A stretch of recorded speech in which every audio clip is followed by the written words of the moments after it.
Jesus, someone's cooked bacon!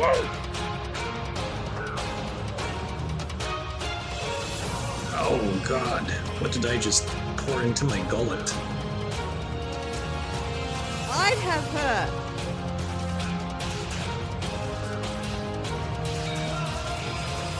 I like them on my face. That tongue was huge. I want the guy to be hung.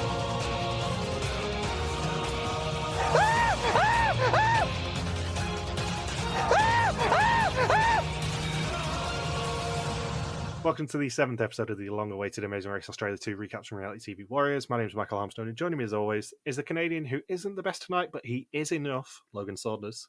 Good afternoon. And the lady who uses her experience as a wife to deal with us on this podcast, Michelle Pierce-Donovan. Oh, Jesus. Good morning. Yes, yes.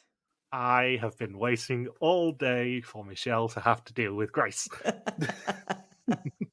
I sent Logan a message earlier just going, oh, Michelle's going to hate this quote. Oh, my God. Yes, let's get up to it.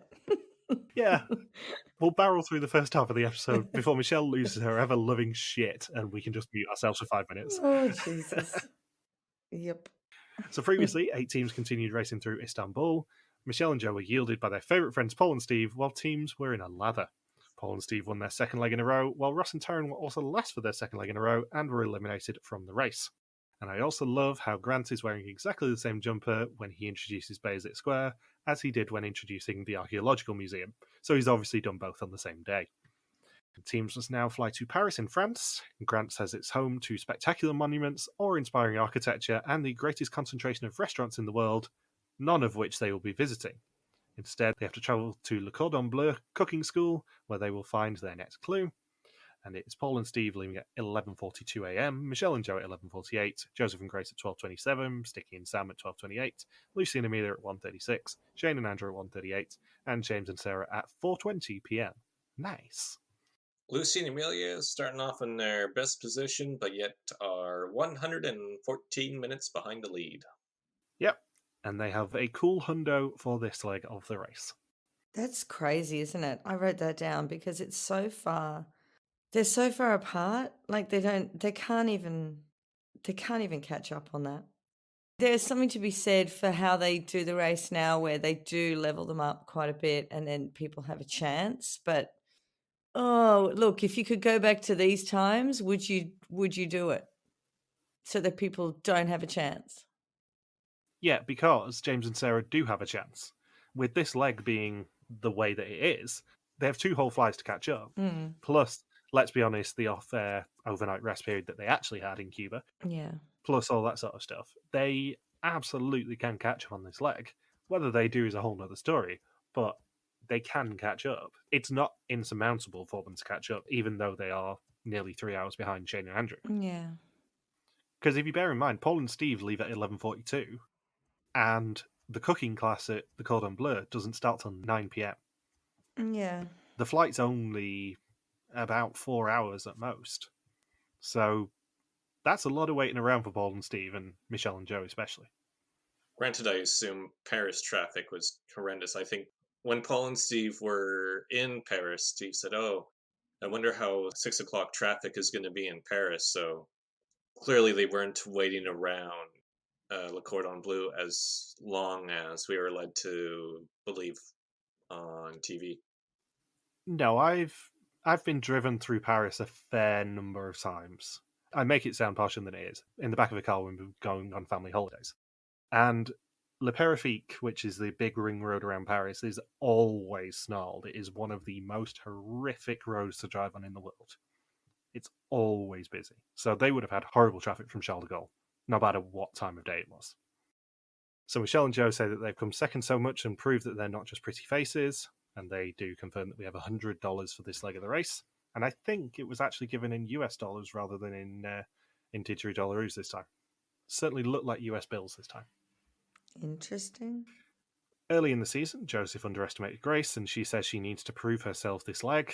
And Lucy and Amelia, when they find out they're going to Paris, lose their ever-loving shit at the mention of France.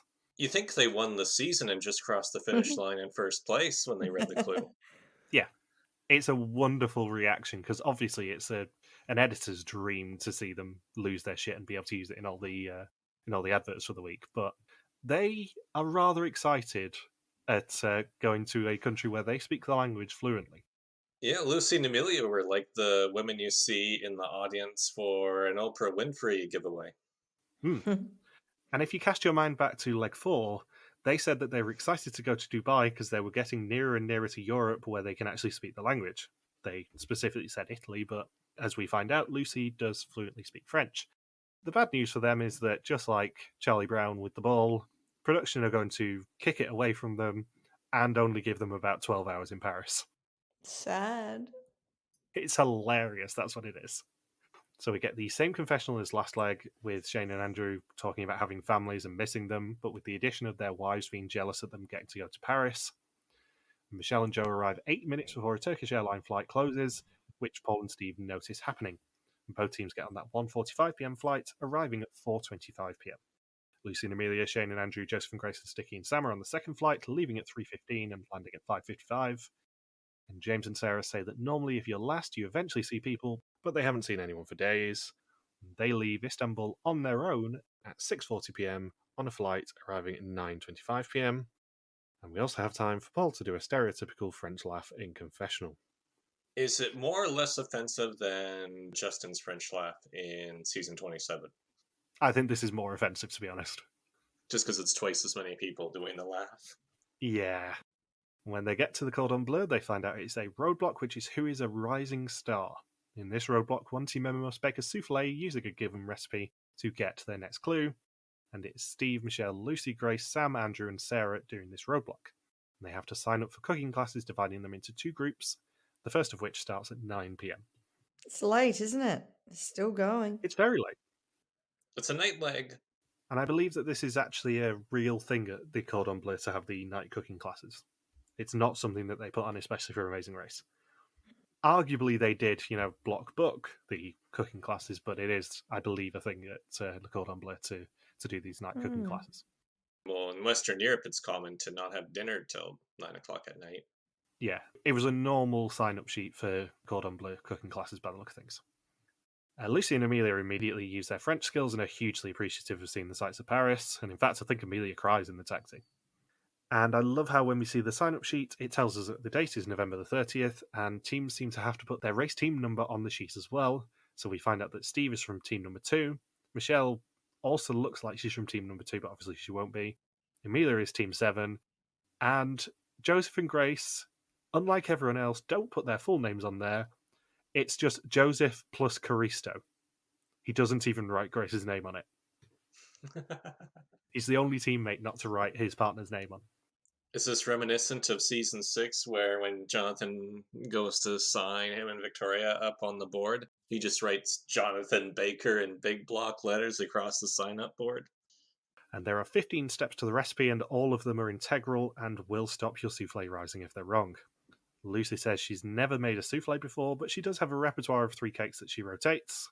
And now I'm going to mute, Logan's going to mute, because Grace says that this challenge will determine if she will make a good wife or not. Oh my God. Does she actually live in the real... Where is she living in the 50s, first of all? Oh my God. It's the 50s or the 60s. I don't understand. Like, she is like the worst example of a woman for the progression of women's rights. Like, seriously, what are her parents doing? How did they bring her up? What is her mother doing? Is her mother just downtrodden and in the kitchen and doesn't do anything else? Like, this is what I want to know. I thought this was an Australian thing. So, Michelle, when you're walking down the aisle, did they just suddenly set up a whole kitchen to see if you could make a soufflé, and if you made a good enough soufflé, and it's like, okay, now we can do the vows? My God. This is so bad. Who is she? I don't understand how she could possibly live in... What year did they make this? 2011. 11, exactly. I was about to say 10, but even 2011. My God. Seriously. I have to say, I had forgotten about Grace's quotes here, plural.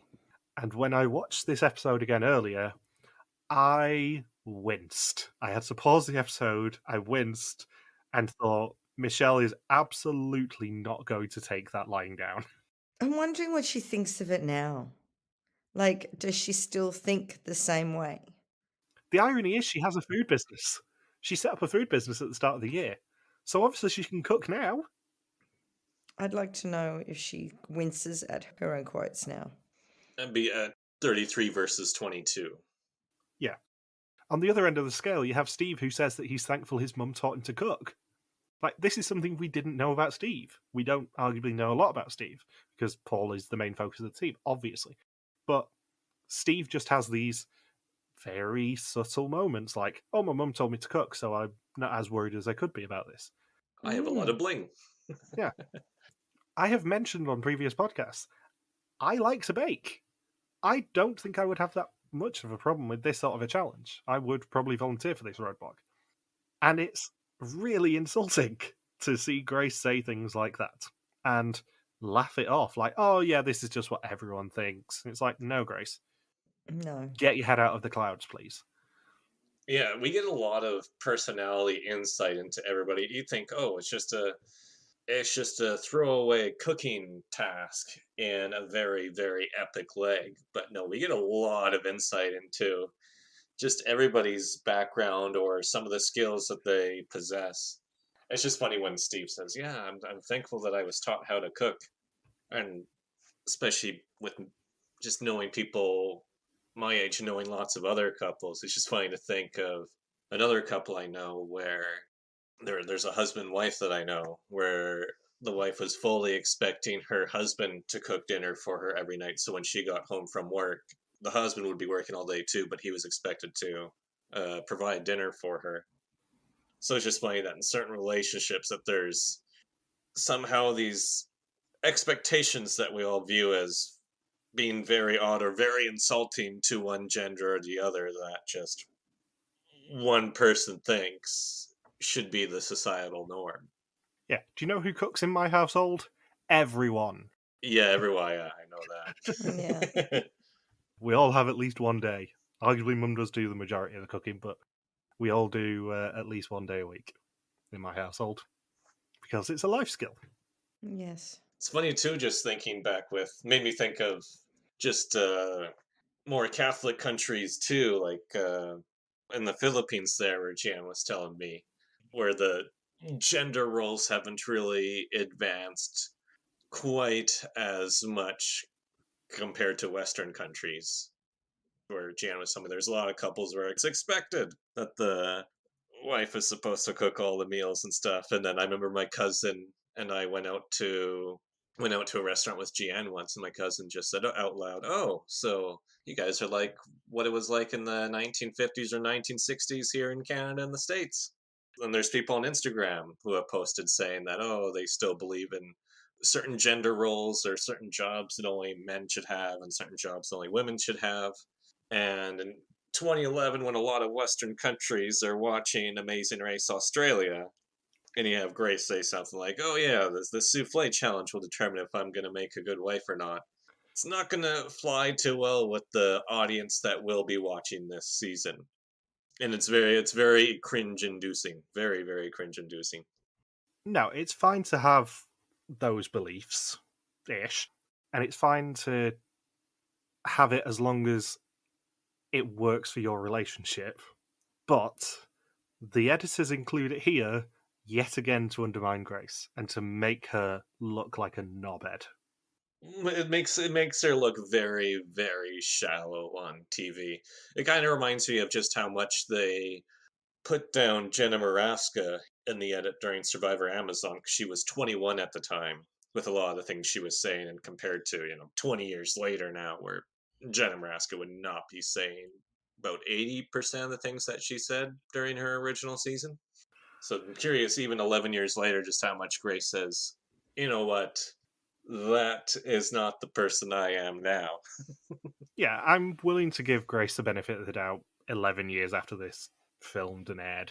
But a lot of these quotes from the first 7 episodes now are really not good for Grace. And I have to draw attention to the fact that this episode is the third one this season where she has had the episode title. And all three of them have been quotes that make her look stupid. She comes off very, very shallow to the audience. Like she's picking on Paul without understanding Paul.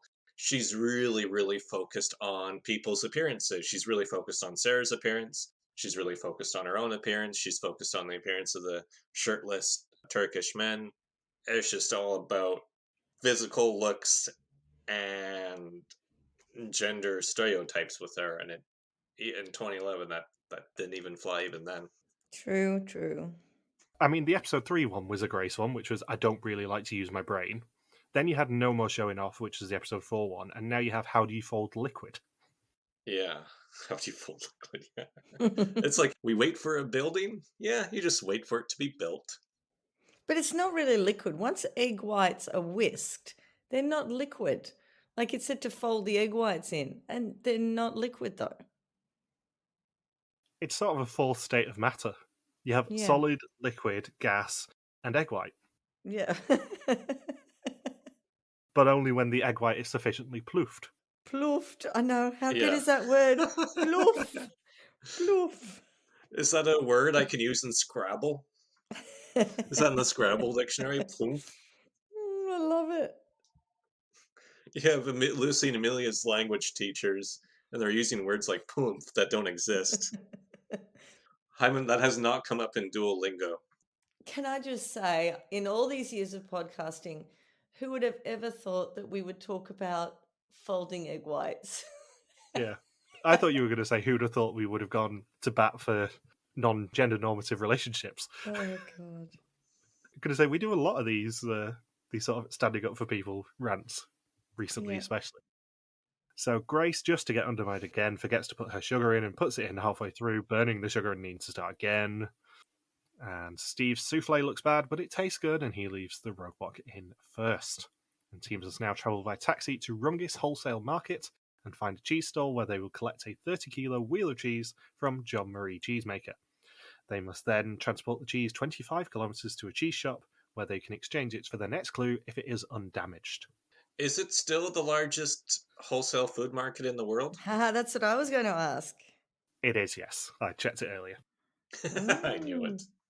It is absolutely massive, and in fact, that pub, as James and Sarah call it when they eventually call the taxi, is actually a restaurant not too far from the cheese section of Rungis Wholesale Market. And is Jean-Marie still the manager there? Did he look into that? I don't know. I couldn't find any information on that. Can you imagine an Amazing Race superfan goes to that specific wholesale food market and looks for Jean-Marie and takes a selfie with him and says, "Oh, you're not going to believe what I found today. Can you guys tell me what episode this is?" Can you tell me what Jean Marie Cheesemaker's from? I'm really starstruck here. So at 10 p.m, Sam and Andrew start their class, and Sarah comes in 5 minutes later, and she doesn't cook. The most she will do for James is Vegemite and cheese toasties in the morning. Lucy didn't realise that she had to time it herself, but the judge still likes her souffle, and they leave in second for the first and, let's be honest, only time this season. They really needed more Europe legs for them. Andrew then mispronounces Grand Marnier as Grand Mignor, Oh my God. Seriously. and I believe Grand Manure is actually the correct description for leg 6 of this season. Yeah, you can't make a souffle with Grant's manure. That's just, you can't do that. That was from leg 2 anyway, Grant's Manure. Yeah. Sarah struggles to separate her eggs and it falls on the worktop, and the chef has to intervene and get it to start again after she tries to just scrape them into the bowl. That is She's, so she's scraping it disgusting. into the bowl. It's his face. Is this the one where the sous chef winces? I can't remember. Yeah. Yes. He winces as he sees Yes. her scrape it into the bowl. He's like, no. The food director's going to get food poisoning if we give this to him. You got to start over again, Sarah. Michelle then brings her souffle over, and Amelia is sat behind her, meaning there's been some monkeying with the timeline, and she has to try again, though, as her souffle is undercooked. Sam and Andrew then collaborate again and put their souffles in at the same time. Grace's doesn't look good, but she still leaves in third. Paul, when he gets to Rungus Wholesale Market, asks the man if he knows Jean-Marie Cheese Seller, like it is his real name. And Michelle leaves him forth as her soufflé is actually cut this time. And Sarah, being very clever, listens to everyone else's mistakes to help her get ahead. Or help her catch up, more importantly. Andrews is perfect, and he leaves in 5th. And Sam's isn't the best, but it is enough, and he leaves in 6th. Yeah, the director guy, everything. It was the stereotype of a Frenchman with just the backhanded compliments. It's not the best tonight, but I think it's enough. It's good enough. Yeah, I've seen better, but I guess I can give this clue to you and approve of it. I mean, it's okay. It's not the worst. I can make a better one myself. Sarah leaves in last, and James says it is like him completing a makeup challenge. And all that says to me is that James should have done this one if him doing a makeup challenge is the same as her doing a cooking one, because it sounds like he should have done a cooking challenge. Yeah, I guess he would have done this one really well. Although, I guess now James can try and be on the circle, I guess. Yeah. Then he could do a makeup challenge. Yeah, good point. Michelle and Joe find a hidden staircase to get to Jean-Marie's cellar, and Lucy and Amelia have the foresight to get a trolley, but they are also trapped in the lift with Paul and Steve. Sounds like an R. Kelly song. When Paul picks up the cheese, he says it's not like a 30-kilo dumbbell you can just carry in one hand, because he's being a braggart.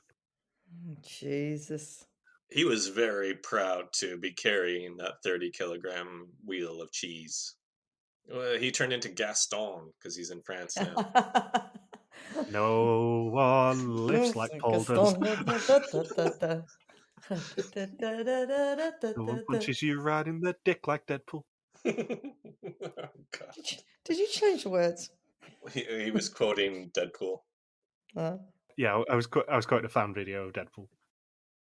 It's brought to our attention then that it is strongly recommended in the clue for the taxi drivers to wait, and Grace's driver doesn't want to. And she decides to take James and Sarah's cab, and Joseph says when they've already taken it that it is perfectly fine to steal a taxi. Now, Mr. Tolstorian, is it perfectly fine to steal a taxi?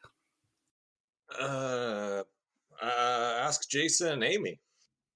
The answer is no. It's a move that will get you hated very, very quickly. It's kind of funny because when they were doing the roadblock and Sarah walks in and Grace is there, she says, "Oh, hey, Sarah," as if she's her best friend. 45 minutes later, Joseph and Grace are paying off a cab driver to steal a cab. Also, how have they got the money to pay them off? Because it's a long journey to Rungus Wholesale Market and then 25 kilometers back to the cheese shop. Yeah, and it's only $100 they were given for this leg, and they had $90 for leg 6, right? Can I just say that she would never have left in that taxi if I was there. I would have been chucking her bags back out of the car.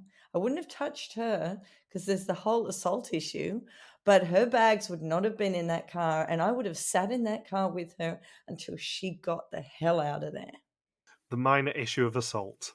Well, we've had a weird situation like that in season 5, episode 2, when Chip and Kim and Cammy and Carly knew or thought they were in a fight for dead last, and they just both sat in the cab waiting for one of them to just give up and hop out. Grace would have met her match, seriously. Do you know the really fun thing? James and Sarah did an interview after this episode had aired with, I think it was the West Australian, and James said that there are so few cabs at Rungus Wholesale Market that it took them 10 hours to find one. Jesus Christ. 10 hours? They had that cheese for 10 hours, is what James said. No wonder it got inspected. Yeah. You know how James and Sarah were arguing all the time? It went like that for 10 hours.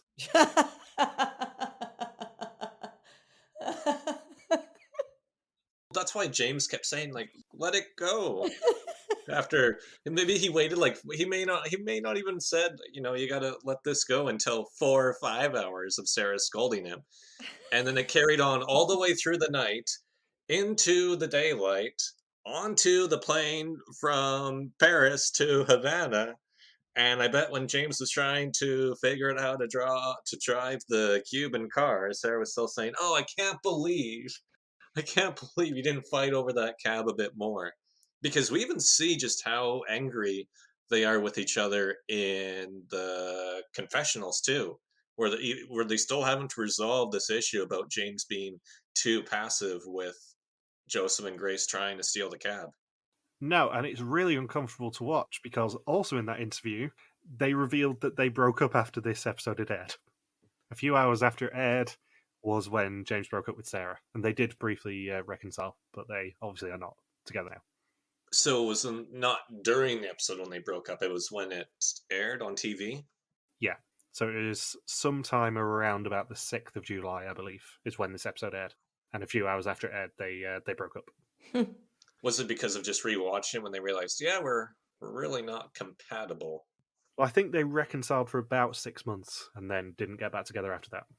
And it makes Grace come off that much worse because she doesn't say, I would have stolen any team's cab because of how desperate I was. Like, I mean, Joseph and Grace have to do something. Their cab left them.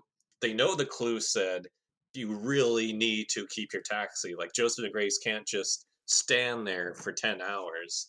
I assume stealing a taxi wasn't their first choice of tactic, but it doesn't come off as well when Grace does have a confessional that airs that says, if it was Sticky and Sam or Shane and Andrew, I wouldn't have stolen the cab, but because it was James and Sarah, and specifically Sarah's cab, then I was okay with stealing it because I want to see her specifically go home. It wasn't so much as I'm trying to save myself, it's I want to put someone else down. So it's another situation that really makes Grace that much more the villain of the season, even though it feels like constantly picking on her. But she's not doing herself any favors when she's saying, I specifically stole James and Sarah's cab as opposed to somebody else's cab. Yeah, I want to point out, I don't hate Grace. I think she is the villain of this season by far, and I think people were blinded by their hatred of Paul at the time, and that needs recalibrating. I see a very young, immature girl when I rewatch this season. Yeah, young, immature, shallow, that really gets encapsulated here. I think hopefully in the past 11 years, by the time that this comes out, she has done a bit of self-reflection and learnt from The Amazing Race. And I suspect she probably has. But the editors don't like her. It is plain to see how much they did not like some of the things that Grace did or said, because we are seeing so much stuff that she did. And usually the rule with this sort of stuff is if we're seeing this sort of stuff, there was worse stuff that they didn't put in. And the problem is there were such strict NDAs at the time that we still don't actually know 11 years later whether my theory that actually Grace probably said some worse shit and we didn't see it is true. But you know the solution to the taxi disappearing issue for them? You convince the driver who you have to ring another one for you. If he's not able to stick around, doesn't mean one from his company isn't. Yeah, they could have just done that with their original cab driver and say, oh, can you just call us a different one then if you don't want to stick around? Because by the time that they go and get the cheese and find Jean-Marie Cheesemaker, the taxi will probably be waiting for them. It's interesting to note, too, that I assume Joseph and Grace's cab wasn't just wanting to take off due to being unfriendly. It's probably because I'm in the middle of nowhere where no tourist would ever go in Paris. I'm not earning any money by sticking around here. And it's like 10, 11 o'clock at night at this point. I think Grace said she took 2 hours to do the souffle, so it's probably about 11:30 by this point. So Michelle and Joe leave the cheese shop in first, and the teams must now find the DeBilly footbridge and find a painter who will give them their next clue. Paul and Steve arrive second, with Lucy and Amelia arriving third, and they say Paris is delivering everything they asked for, apart from cute guys. Oh, there was one other thing about the cab theft incident I want to point out. During the fight, the way that Joseph tries to get James and Sarah to let them steal the cab is when he says, I think I saw a cab near the front. There's no way he saw an empty cab just driving around the front. I mean, for all of my irritation at Grace, Joseph is almost as bad. He's endorsing everything she does. Yeah. that's something you can't forget. For all the, oh yeah, we're picking on a young, innocent girl here, Joseph is co-signing pretty much everything she does. He co-signed the stealing the taxis. He co-signed the harassing Paul in Dubai. Like, Joseph is as bad here. Yeah, because I think he said that it's fun to push Paul's buttons. He said we should take it even further. He wanted her to keep doing it before a producer presumably stepped in and went, knock it off, children. So James and Sarah find a restaurant to call a taxi for them, and they have another argument about whether they need to walk 5 minutes to find it. Their relationship has never been this low, and the race could be make or break for them. I thought this moment is when they broke up and said, we have two very different perspectives when approaching these situations. Yeah, I'm 99.99% sure that they broke up when it aired rather than when it filmed. And I just found it hilarious during the argument too when Sarah's like, well, we should wait here for the cab rather than elsewhere on the sidewalk. And then James says, well, who's going to steal this cab? One of 10 teams that are around us? The swarms of people that are around here at 3 o'clock in the morning? I think we're safe. And of course, this being France, the painter is indeed smoking a cigarette as he hands out the clues. Yeah. Interesting. A nice national stereotype there before we leave France. All that was missing was for him to be snacking on a baguette or something. And to be wearing a beret and a necklace of garlic or onions. And a shirt with white and blue stripes. Yep. So once teams open the clue with the painter, they find out they have to now fly to Havana in Cuba. Once there, they have to find classic cars at the airport and drive themselves to the famous Tropicana nightclub, where the lead showgirl will give them their next clue. But first, there was an unaired detour in Cuba as well. What was it? Choosing between learning a Cuban dance and rolling 2 Cuban cigars each to get their next clue. Ooh. The only reason we know that is because a certain Mr. Saunders got it out of Shane and Andrew when he spoke to them. You're welcome. The detour in Cuba was actually a complete mystery until a couple of years ago when Logan interviewed Shane and Andrew, and is actually one of our most cited episodes as a result. In other quotes that definitely haven't aged well news, Michelle is looking forward to going to Cuba as it will be warm, and I quote, there are hot black men there. I had to re-listen to that clip saying, did she say what I think she said? Yep. And do you remember how Lucy and Amelia were so excited for Dubai because it got them closer to Europe where they would have a language advantage? They were in Europe for 12 hours. Poor ladies. They would have had more time if Joseph and Grace had stolen their cab. Yeah. They could have been so excited to see Rungus Cheese Market. Yeah. So romantic. Shane and Andrew's wives are going to be so jealous. So Joseph and Grace leave in 4th, with Shane and Andrew in 5th, and James and Sarah say that Paris wasn't the city of love for them, it was the city of hate. Sticky and Sam deliver their cheese in 6th, but struggle to find a taxi who will take them to the footbridge, as they don't have an address for it. the taxi driver, I need an address. Mate, it's a bridge. I need an address. But it's a bridge. There is no address. I know, it's ridiculous, isn't it? Head towards the Seine. You'll find it. So they decide to jump on the metro, which is an underground or something, and James and Sarah leave in last and find a cab. Shane and Andrew overtake Joseph and Grace to get their clue in 4th, and James and Sarah get their clue in 6th, meaning that Sticky and Sam, for the first time all season, are in last place. I should note that this leg went the whole night because it's daylight before teams even half the teams even get to the footbridge. This was a long night in France. Yeah, so this filmed right at the start of December because it was the 30th of November they did the cooking challenge. The first teams arrived at 4:25 p.m. and 3 of those teams didn't leave until 11 a.m. from Charles de Gaulle to go to Havana. No wonder Joseph looks like a zombie in his confessionals. At best, the France bit of this was 17 and a half hours. That's a long time. It is a long time. That's like 3 legs of Amazing Race 34. Yeah. And Steve has the unfortunate quote of, I think they speak Spanish in Cuba. Actually, they probably speak Cuban.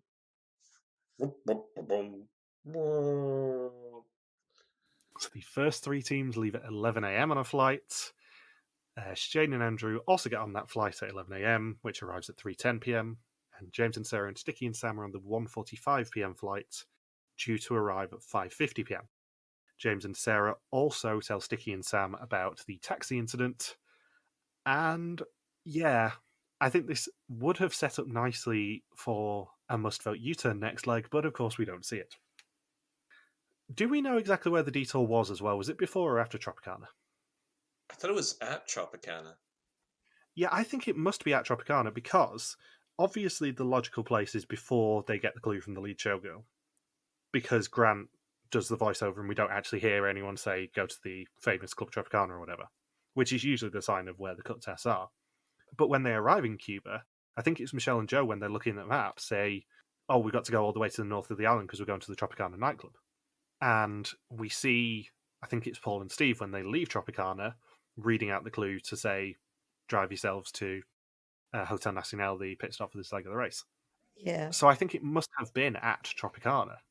And also that would put you in old Havana, so there would have been a lot of touristy shops set up to roll cigars. So, and of course, if the other half of the task is dancing, that's going to be the ideal place to do it. So I'm sure it was all set up pretty much right there. Yeah, that's the only place I can kind of fit it into the chronology in my mind. And it's fair to say people do not have a fun time driving these Cuban cars. Jesus. Did this go better or worse than the Travants? Oh, worse. Because if you bear in mind, the best case scenario was 17 and a half hours in France. Those teams had already probably raced for about 4 hours before they flew. I could probably work it out, but I can't bother at the moment. Then they have a 10 and a half hour flight from Paris to Havana, because I looked that up a few days ago. And then on top of that, they then got to drive not only a manual car, which isn't the most common thing in Australia, but a really awkward type of manual car with the gear stick behind the steering wheel, which you never get anywhere outside of somewhere where a classic car is around. Have either of you been to Cuba? I have not. God, no. So, with Cuba too, if you're trying to figure out directions, by 2011, I mean, we had this leg where Shane and Andrew found somebody with an iPhone to figure out how to get to the footbridge. In Cuba, they don't really have the internet there, even when I was there in 2017. So what you do in Cuba, if you want to access the internet, is you have to buy these special Wi-Fi cards from kiosks, and it gives you 1 hour of Wi-Fi, and it's quite expensive for Cubans to be able to purchase this. And you could spend up to the entire hour trying to access Wi-Fi. So you can't just go up to somebody and say, oh, can I look up directions on your phone? You can't do that there. Wow. Yeah. When was this? How many years ago? 2017. So this is 6 years, almost 6 years Jesus. after this episode would have filmed. So if you're lost in Cuba and you're trying to find directions, you can't just go up to a random local and say, oh, can I look it up on your phone, like we've seen since, season 16, 17, or 18, with where people can just use smartphones. So it makes it a lot tougher if you're really, really lost and don't know where to go. So if, for instance, Sticky and Sam don't speak a word of Spanish and they're trying to get directions, your only hope is from a local that can speak English, because you can't just say, oh, can I use your phone for a second? Because there's no way to access the internet to look up directions. That's insane. Yeah, so, and another fun side story, I don't know if this has come up on the podcast before, but when I flew to Cuba, because that was after I'd gone through Western Europe, and my path was, because I think I was in Rotterdam, so I flew from Rotterdam to Malaga, I think, and then Malaga to Moscow, Moscow to Havana. So there was a long period where I wasn't really on my phone at all to upload pictures and stuff. And I guess the day where I would have been connecting through Moscow, there was some sort of subway attack right near the airport. And then when I got into Havana, I found out that nowhere really has Wi-Fi unless you want to pay a bunch of money for these Wi-Fi cards. So I guess my family back home had seen the Moscow subway airport terrorist attack, had made the news, and I didn't even access the internet until 3 or 4 days later when somebody gave me their Wi-Fi card, and no one back home knew this about Cuba, where you can't really access the Wi-Fi. So when I logged on, I had a bunch of messages in my inbox saying, are you okay? Are you alive? Because I guess they had seen it on the news about this terrorist attack. And then I didn't surface online for about 4 or 5 days. Gosh. Yeah, on the Wi-Fi thing, you have to bear in mind the locations of the back half of this season in terms of Wi-Fi availability. Because you have Cuba, where it's so restrictive. You have Canada, where it's still dial-up. Then you go to Beijing, where you're behind the Great Firewall, so you can't use Google Maps or anything. So between France and Australia, you basically wouldn't be able to use the internet to help you at all. And to put it further, with this leg going from Istanbul to a whole night leg in Paris, a secondary flight scramble to get into Havana, then you're forced to drive the worst car ever that teams have had to drive in any season of Amazing Race ever. And then you are going to have a really, really tough time being able to get directions, especially if you can't communicate in Spanish. So this would be a very, very tough leg to get through. Is it fair to say this is the toughest leg in Amazing Race history? It's got to, I mean, it's definitely the most draining one I can think of. I mean, we heard Shane and Andrew talk about the overnight rest period in Cuba where it was nasty in there. Where like the whole area where they were sleeping was completely flooded, and the pit stop was only 4 or 6 hours, I think. 4 hours after all that? I think it was like 4 or 6 hours. Wasn't that in the interview, Michael, where they said like the whole area just flooded out, and it was just that was like the most miserable they felt all season. I think this is more of a thing for when we discuss the end of this leg next episode, but yeah, basically, because it's obviously a double length leg or a keep on racing, depending on how you categorize it, and there will be an argument on that, but it'll be next episode because it plays into the result of the next episode. Yeah, production realized that the teams were so dead on their feet that they had to give them some sort of rest, so they arranged some sort of rest area and allowed them to have like 4 hours sleep there, but yeah, it wasn't the most pleasant place that anyone's had to sleep on the Amazing Race. And Havana in general, with accommodation, like when I stayed in Havana, I was in an apartment, and there were multiple power outages every single day I was there. I got trapped in an elevator in Havana for 20 minutes or so, and then luckily I was in the elevator with the Cuban man, and he used his phone to call somebody to come to where the elevator was and coach us how to open it from the inside.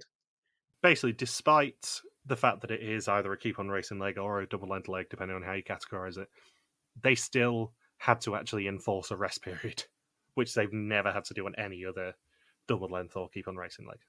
In actually find a location for them to forcibly sleep, because these people have been on the road for, at this point, a lot of hours. The leading teams would have been on the road for 32 hours at this point.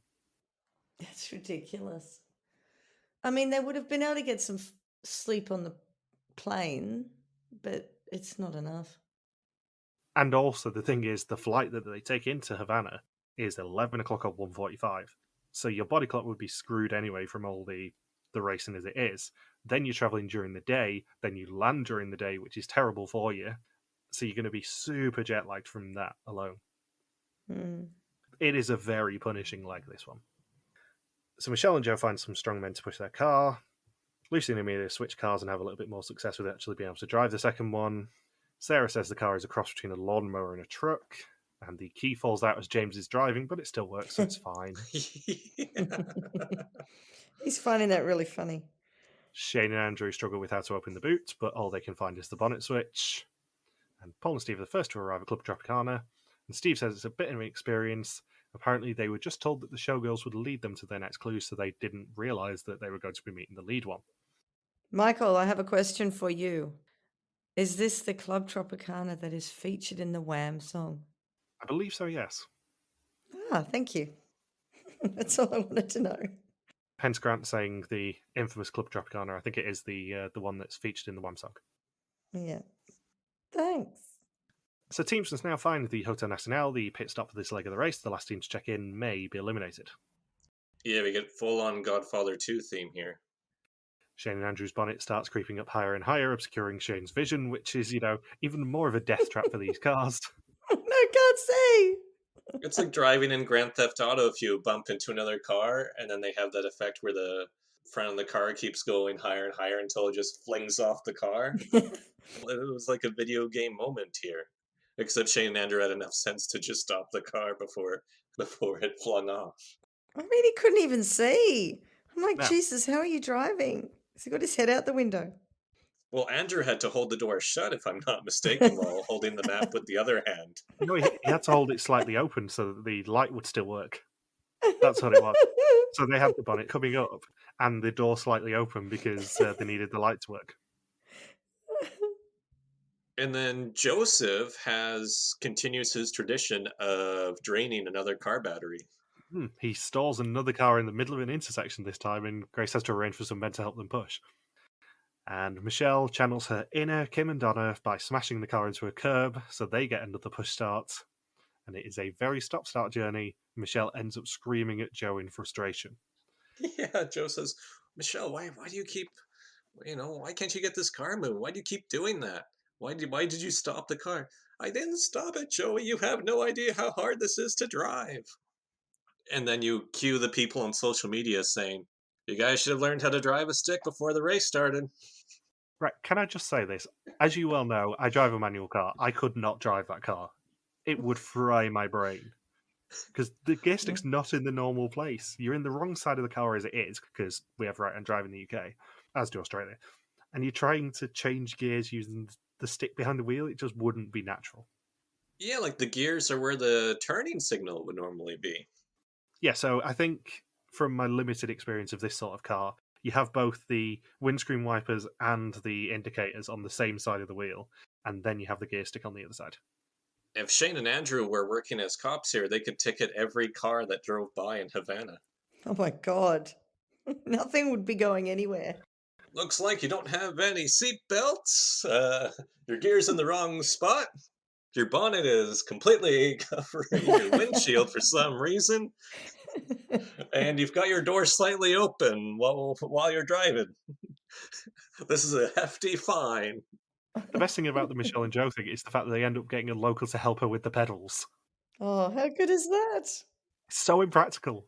They definitely bent the rules because in the American version, after season 11, you weren't allowed to have people in the car with you helping you out or directing you.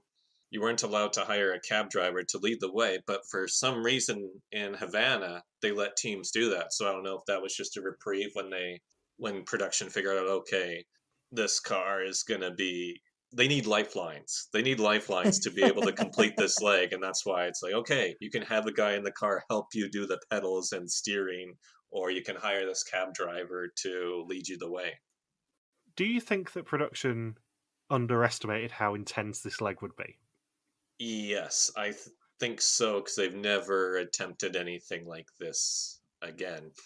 No, because if you think the next Amazing Race Australia season has also a 3-continent leg like this one is, but it's right at the end of the season, and it's Buenos Aires to LA to wherever they flew to. I can't remember. Sydney, Melbourne, one of the two. But the key thing about that is the fact that they all got upgrades on the LA to Australia flight. And the cars they got in LA were the nicest cars they've pretty much ever driven on the Amazing Race. Yeah, and also there isn't much time zone difference either. And they would have had a lot better access to directions as well. And I think LA is probably a much more pleasant place to drive around than Havana, being brutally honest about it. So Paul and Steve checking in first, and they win the exclusive opportunity to keep on racing. Yeah, Grant trolls them pretty good. Grant is such a prick to them there. And he even shouts at them, come on, it's not over yet, because they're just like completely incoherent, like, oh my god, we got to do more of this. Also, the extra stress in Cuba that I don't think that maybe some people would assume about it, but you're in a country where the tourists and the locals are really segregated from one another. Like, there were a lot of times where I was walking around Havana and then there'd be a whistle saying, oh no, you can't go that way, you can't go this way, and certain things that you just can't really talk about there. So there's that extra stress too when you're probably racing around Havana, when you're interacting with locals saying, okay, I gotta, not say these certain things that Like might what? really piss off the government there. Well, it's a communist country, right? Very, very communist. So you got to be a bit more careful in certain ways. Remember this conversation when we do the Beijing leg. That's all I have to say. Bring it back up then. Yeah. Given just yesterday evening, me and my brother had a conversation about how our hotel room in Beijing was definitely bugged. Really? Yeah. So Michelle and Joe check in second, or check in and out in second. And to end the episode, we have 3 catastrophes, namely Shane not being able to get the car into gear, Joseph and Grace's car starting to smoke, and we end the episode with Lucy and Amelia stalling the car on train tracks like they are in a silent movie and are damsels in distress. How do you even plan that? To get on to It's stall so good. on the train tracks? I like how Shane said too, when the car was stuck on the street, he gets all pissed off saying, "Oh, we've got the lemon." Every car was the lemon. There was nothing exceptional about your car, Shane, that was worse than anybody else's. Joseph and Grace's car's battery died, and then an hour later, that same car has a burning smell as if it's ready to explode over the streets of Havana. You have it pretty good, Shane and Andrew, right now. And your car didn't stop on freaking train tracks with a train whistle in the distance. So next time, teams continue to have a smashing time in Havana. They head to Australia, but that's a few legs away yet, and Taxigate could come back to bite Joseph and Grace. And perhaps the biggest piece of unaired footage of any season of The Amazing Race that was critical to the storyline? Yeah, there's a rather large elephant in the room when it comes to next episode. And in fact, there's 2, because there's the one that you're thinking of, and there's the other one, which is actually the distinction between double-length legs and keep on racing legs. But we'll get to that rant next week. Have you guys got anything else you want to say about this leg? No, all good. Yeah, it's tough. It's tough driving classic Cuban cars after you've been racing for 36 hours on 2 other continents. Yeah, this is, I would say, a contender for the most punishing leg in Amazing Race history. I bet Ross and Taryn were watching this episode thinking, yeah, we're okay with being eliminated when we were. I know they got Canada next and they're 2 really fun, pretty legs, but we're happy to not be having to endure this one. This one seemed tough. Yeah, and yet Paul and Steve, and despite Michelle and Joe's repeated meltdowns, 1 and 2, it's interesting to note that this is Paul and Steve's. This is their 3rd consecutive leg win. Yeah. And yet they're going to be spared by a major twist next episode. And Michelle and Joe are spared too. And one thing I want to point out before we head into this next episode is Sticky and Sam really haven't had any scenes since the Turkish bath task. For the rest of episode 6 and this whole episode 7, we very rarely see them. And I should note too, we skipped over this too. When they were in the Paris Metro, when they were using that to get to the footbridge. Because you've done the Paris Metro too, right, Michael? Oh, yes. Yeah, if you're trying to get anywhere with the Paris Metro and you haven't been in Paris before, it takes a lot of extra effort to get around. I think they were doing construction on multiple lines when I was there, so it took about an hour longer than I was projecting to get where I needed to be. So I can't imagine Sticky and Sam being in a race with highly competitive teams trying to get there as fast as possible when they're already trailing. So it wasn't a big surprise to me that they fell into absolute dead last by the time they were out of Paris. When we were there, they were on strike and we couldn't even go. Like, second time I've been to Paris and I couldn't go to Versailles again because of the damn trains. One time when I've been to Disneyland Paris, they were on strike at Disneyland Paris. They were striking outside the happiest place in Europe. That was fun. Yeah, well, we had to take a taxi to Disneyland Paris. So can you imagine the price? Oh my God. That'd be like similar to London prices, I guess, for a cab there, right? It was awful. France was so expensive. Paris was so expensive compared to England. Yeah, Paris is very, very expensive compared to England. But anytime I've gone to Disneyland Paris, I've gone from Charles de Gaulle, and we get the TGV, which, if you pre-book it, is about €20 direct, rather than doing the weird 3 trains to go into Paris and back out again, which I know Logan's probably being brought out in hives at having to spend that much money on any sort of journey. Yeah, I only spent 2 nights in Paris when I was there. If you book it on the day, it's at least €60 to do exactly the same 10-minute journey on that train. So, thank you for listening to our Amazing Race Australia recap. We'll be back next week to recap episode number 8. Don't forget you can contact us on Twitter, Facebook, YouTube, or Instagram where we are RTV Warriors. I can email us and contact at rtvwarriors.com. Logan's on Twitter at LuxQuacky. Michelle is Beth3333333. And I'm MJ Harmstone. You can also support us on Patreon at patreon.com/RTV Warriors. See you next week. Bye. Peace out and just chill till the next episode.